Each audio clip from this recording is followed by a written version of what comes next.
Operation सिंदूर के दौरान किस तरह से एयर डिफेंस ने काम किया और जो पाकिस्तान की तरफ से कई ड्रोन भेजे गए या मिसाइलों की बात की जाए वो भेजे गए पाकिस्तान की तरफ से, उनको यहाँ पे ही मिसमार किया गया। ये है वो मशीन गन जिसके जरिए उन ड्रोन्स को गिराया गया, या हम मिसाइल्स की बात की जाए। और दूसरी जानिब यहाँ पे आकाश रडार सिस्टम है, जहाँ पे रडार जो ही सिग्नल यहाँ पे करता था कि किसी तरह का ऑब्जेक्ट पाकिस्तान की तरफ से आया है, चाहे ड्रोन की शेप में, मिसाइल की शेप में, तो उसे यहाँ पे ही तबाह किया जाता था। आपको फिर से हम ये दिखाने की कोशिश करेंगे कि किस तरह से यहाँ पे इस सिस्टम ने काम किया है। ये यहाँ पे जो जवान है और जो कंसर्न्ड ऑफिसर यहाँ बात करेंगे उनसे जो इस ऑपरेशन में मौजूद थे। जी सर, जिस तरह से ऑपरेशन हुआ और एयर डिफेंस ने काम किया, क्या कुछ कहना चाहेंगे आप?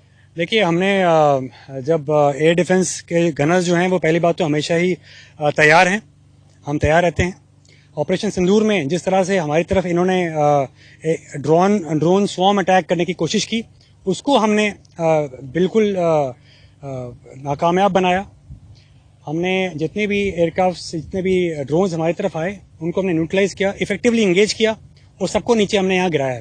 यही गन है वो जिस गन से हमने, इस एयर डिफेंस सिस्टम से हमने इन ड्रोन्स को गिराया। किस तरह से सिग्नल गन तक पहुंचता है जब रडार एक्टिवेट होता है?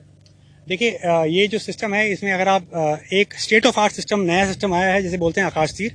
इस आकाश तीर जो एक इंटीग्रेटेड सिस्टम है हमारे से और एयरफोर्स के साथ, हमें पूरे रडार्स की जितनी फीड होती है वो मिल जाती है एक जगह पे, और उस फीड की वजह से हमें पता लगता है कि कहाँ से एरियल थ्रेट कहाँ से आ रहा है, और वहाँ पे हम लोग गन उस तरफ करके ट्रैक करते हैं और टारगेट को नीचे गिराते हैं। बात की जाए स्पेसिफिक लोकेशन की, कितने ड्रोन या मिसाइल्स आपने गिराए? यहाँ पे हमने बहुत ड्रोन्स गिराए हैं। अभी स्पेसिफिक नंबर तो मैं आपको नहीं बता सकता, लेकिन बहुत हमने ड्रोन्स गिराए हैं। जी हाँ। रेंज क्या है? इसकी रेंज, स्पेसिफिक रेंज तो मैं क्या बताऊं, आपको नहीं बता सकता, लेकिन रेंज काफ़ी कारगर रेंज इसकी है। इसका जो एक्यूरेसी है बहुत हाई है। इस गन का जो रेट ऑफ फायर है वो इतना हाई है कि कोई भी अगर एरियल टारगेट उस रेंज में अगर ट्रैक हो रहा है तो वो नीचे गिरेगा ही गिरेगा। शुक्रिया। तो ये आकाश तीर का वो एयर डिफेंस सिस्टम है जहां आप देख सकते हैं कि किस तरह से रडार भी लगे हैं। रडार के जरिए जो सिग्नल है वो यहाँ पे आता है और गन क्विकली फायर करता है जो भी ऑब्जेक्ट हवा में होता है जो पाकिस्तान की तरफ से भेजा गया। आपने देखा कि किस तरह से कैमाकाज़े जो ड्रोन पाकिस्तान की तरफ से आए थे उनको भी यहाँ तबाह किया गया है और उनके जो पुर्जे है वो भी यहाँ पे है। भारत के लिए जम्मू से मैं मोहम्मद अशरफ।